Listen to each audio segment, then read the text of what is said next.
तो हम लोग एक्चुअली बातचीत कर रहे थे आप लोगों के इस पर्टिकुलर क्वेश्चन पर।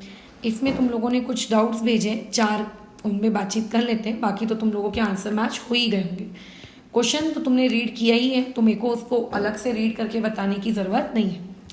क्वेश्चन में साफ साफ बोला है कि आपको कुछ पेयर्स दिए हुए हैं, उन पेयर में आपको आइडेंटिफाई करना है कि कौन सा वाला AgNO3 के प्रति अपनी ज़्यादा तेज रिएक्शन देगा। तो देखो, एक बात तो हम लोग बहुत अच्छे से जानते हैं कि AgNO3 को अगर कभी भी हैलाइड्स मिलते हैं, जैसे अगर उसको Br मिल जाए, अगर उसको I मिल जाए, अगर उसको Cl मिल जाए, तो ये इनके साथ बेसिकली PPT फॉर्म करने की एबिलिटी रखता है और प्रेसिपिटेशन रिएक्शन फास्ट रिएक्शंस में काउंट होती है।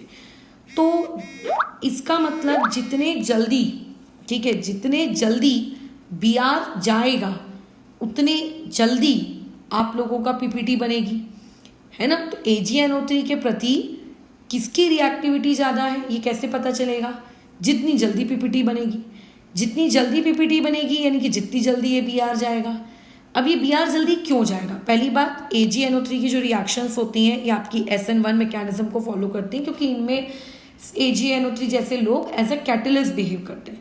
तो SN1 में हम लोग रिएक्टिविटी के बारे में अच्छे से बातचीत किए हुए हैं। रिएक्टिविटी डायरेक्टली प्रोपोर्शनल होती है SN1 के केस में कार्बोकैटायन की स्टेबिलिटी, यानी कि कार्बोकैटायन जितना ज़्यादा, ठीक है, आपका स्टेबल होगा उतना ज़्यादा वो क्या होगा, रिएक्टिविटी ज़्यादा रखेगा।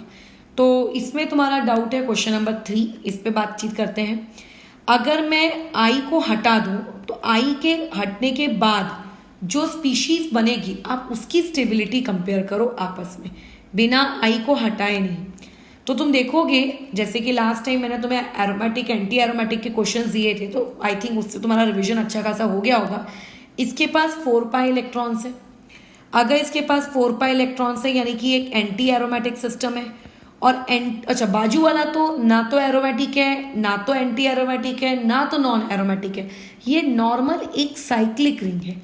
और जो एंटी एरोमेटिक कंपाउंड अगर किसी भी रिएक्शन में फॉर्म हो रहे हैं तो इसका मतलब वो रिएक्शन स्टेबिलिटी नहीं, हाईली अनस्टेबिलिटी की तरफ जा रही है, तो उसके आगे जाने की इच्छा नहीं होगी, वो रिएक्शन नहीं बनेगी, वो उसको पसंद नहीं आएगा आगे जाना। तो ऑटोमेटिकली ए वाला इसका सही आंसर नहीं होगा, इसका करेक्ट आंसर होगा बी। ठीक है, नेक्स्ट डाउट है 5th वाला। तो जैसे ही मैंने तुमको ऊपर बताया कि रिएक्टिविटी डायरेक्टली प्रोपोर्शनल है कार्बोकैटायन की, तो अगर मैं यहाँ पर तुम लोगों का हटा देती हूँ, क्या कहते हैं, Cl, तो तुम्हें ये लगता है ये तो एक अच्छा खासा पॉजिटिव चार्ज क्रिएट हो रहा है, और उस पॉजिटिव चार्ज को देखो ये बड़े बड़े आपके ग्रुप्स क्या कर रहे हैं, स्टेबलाइज कर रहे हैं। अब वो हाइपर कॉन्जुगेशन से भी स्टेबलाइज कर रहे हैं और साथ ही साथ में वो आपके इंडक्टिव से भी स्टेबलाइज कर रहे हैं, राइट। ठीक है, और ऊपर से बल्कि भी है, और SN1 में तो हम चाहते ही हैं कि बल्कि से बल्कि ग्रुप मौजूद हो। इसीलिए आपके 5th वाले में जो आंसर आएगा वो कौन सा रहेगा, आपका ए वाला। क्यों ए वाला? क्योंकि आपका जो बी है वो तो एक 1 डिग्री है, और 1 डिग्री वाला तो SN2 में जाना चाहता है, इस वजह से। 6th वाला डाउट है, 6th वाले में देखो वही सिंपल रीजन है। अगर मैं Cl को हटा दूंगी तो क्या बनेगा, CH3OCH2 पॉजिटिव, और यहाँ क्या बनेगा, CH3CH2CH2 पॉजिटिव। अब मुझे बताओ कौन सा कार्बोकैटायन ज़्यादा स्टेबल है? ए वाला। क्यों ए वाला? क्योंकि ऑक्सीजन के ऊपर जो इलेक्ट्रॉन्स है वो इलेक्ट्रॉन्स क्या करेंगे, इस पॉजिटिव चार्ज को स्टेबलाइज करने की कोशिश करेंगे, इसीलिए ये SN1 उसके लिए ज़्यादा फास्ट होगी। तो ये क्वेश्चन ना तुम्हें तभी नहीं बन सकते जब तुम्हें ये नहीं समझ में आ रहा हो कि इसमें करना क्या। इसके जैसा एक आधी इलस्ट्रेशन जब मैंने SN1 के क्वेश्चन प्रैक्टिस क्वेश्चंस लिए थे तब करवाए थे। उसने बताया था कि अगर कभी भी ये पूछे कि किस में फास्ट PPT बनेगी या AgNO3 के साथ कौन स्पीडली रिएक्ट करेगा, आप कार्बोकैटायन बना के देखो, जो कार्बोकैटायन जितना स्टेबल होगा वो उतना स्पीडली रिएक्ट करेगा। फिर है आपका एक डाउट 10th वाले में। तो अभी 10th वाले में अगर मैं Cl हटा दूँ तो ये नॉर्मल साइक्लोहेक्सेन है, उस पर पॉजिटिव चार्ज है, और ये आपकी साइक्लोहेक्सेन है, इससे एक CH2 कनेक्टेड है और उस CH2 पे पॉजिटिव चार्ज है। अब तुम्हें डिसाइड करना है कि कौन सा पॉजिटिव चार्ज ज़्यादा बेहतर है। अब देखो, ये खैर आपका एक 2 डिग्री कार्बोकैटायन है और ये 1 डिग्री, कोई भी बता देगा कि 2 डिग्री ज़्यादा स्टेबल होता है, इसलिए इसका करेक्ट आंसर आएगा ई। अब मैं बताती हूँ यहाँ पे एक स्टूडेंट से मिस्टेक क्या हो सकती है। तो मैं कितनी बार मैं टोक चुकी हूँ इस बात को लेकर कि ये वाले जो लोग होते हैं आप लोगों के एसएन नहीं करते है ना। और मैं कितनी बार तुमको बता चुकी हूँ कि ये आप लोगों का बेंजाइलिक कार्बोकेटायन होता है और ये बहुत अच्छा स्टेबल होता है। तो कई लोगों के दिमाग में back of the mind psychologically ये चीज़ कहीं ना कहीं उनको याद रह जाती है, बट वो ये भूल जाते हैं कि बीच में गोला नहीं है, यानी कि बीच में क्या नहीं है, पॉजिटिव चार्ज नहीं है। और अगर बीच में पॉजिटिव चार्ज नहीं है इसका मतलब ये बेंजिंग रिंग वाला सवाल ही नहीं है, ठीक है, इसीलिए इसको नहीं करेंगे।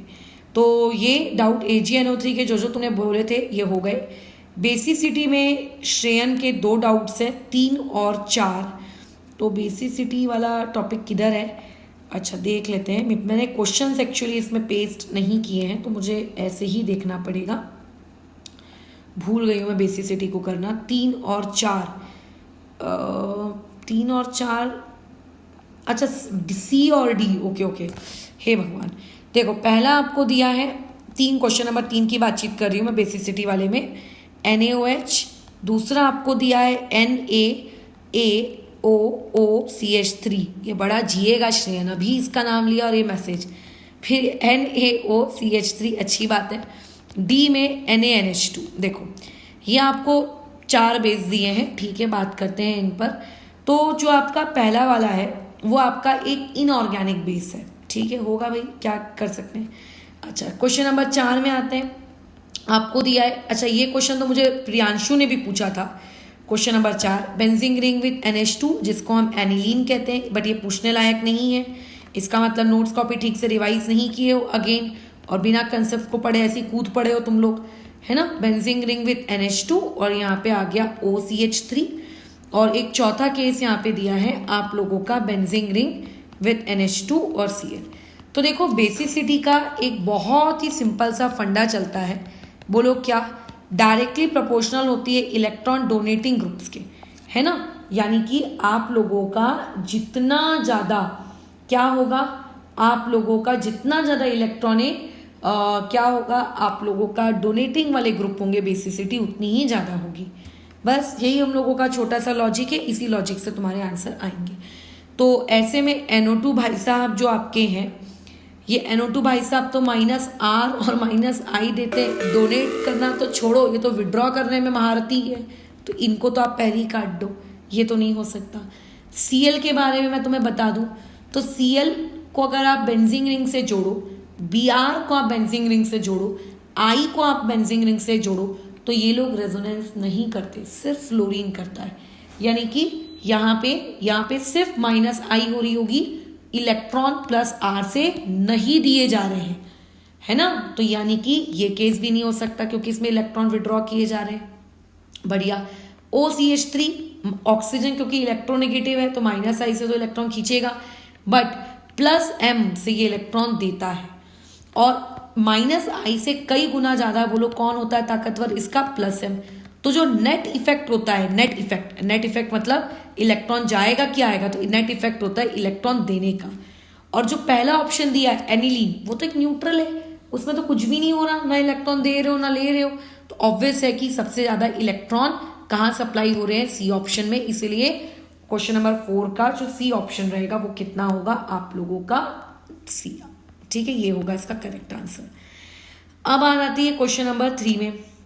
तो देखो अभी इन सारों में आप लोगों को अगर कोई बेसिसिटी पूछे कि बेसिसिटी क्या है, ठीक है, तो हम बेसिसिटी के लिए थोड़ा बहुत ड्राइंग कर लेते हैं। जैसे यहाँ पे क्रिएट होगा OH निगेटिव, यहाँ पे क्रिएट होगा यहाँ पे क्या क्रिएट होगा, CH3O निगेटिव टाइप की स्पीशीज। वैसे तो ये मुझे थोड़ा डाउटफुल लग रहा है, यहाँ पे आई थिंक CH3COO निगेटिव होना चाहिए, क्योंकि ये स्ट्रक्चर बनेगा कैसे, हाँ ये स्ट्रक्चर बनेगा कैसे, ये तो बहुत ही मतलब विचित्र माया है उसकी, ये तो स्ट्रक्चर ही नहीं बनेगा फिर। आई थिंक इसका करेक्ट फॉर्म ये होना चाहिए CH3, अच्छा मैंने ही क्वेश्चन गलत लिखा था, सॉरी, COONA, यानी कि अगर मैं उसमें से Na हटा दूंगी तो ये चीज़ कैसी दिखेगी, CH3C♥O और ये O निगेटिव। इसमें से अगर Na हटा देंगे तो CH3O निगेटिव, और इसमें से Na हटा देंगे तो NH2 निगेटिव। अब तुम्हें क्या मैंने बेसिसिटी सिखाई है, ठीक है, बेसिसिटी के कुछ रूल्स भी बताए होंगे। एक रूल तो ये बता दिया है कि जितना ज़्यादा आपका इलेक्ट्रॉन डोनेटिंग ग्रुप रहेगा भैया उतना अच्छा क्या होगा, आप लोगों का रिएक्शन की बेसिसिटी उतनी ही ज़्यादा होगी। फिर दूसरा एक रूल ये भी सिखाया था कि आप ना बेसिसिटी के टर्म्स में ना बातचीत मत किया करो, आप मतलब आप क्वेश्चन को एसिडिटी के टर्म्स में अरेंज कर लो और उसका उल्टा कर दो तो बेसिसिटी के टर्म्स में आ जाएगा। एसिडिटी में क्या हमने रूल्स पढ़े हैं एसिडिक कैरेक्टर को लेकर, बिल्कुल पढ़े हैं कि एसिडिक कैरेक्टर का मतलब होता है कि कौन कितने अच्छे से इलेक्ट्रॉन को निकाल पा रहा है ना, ये भी कह सकते हैं।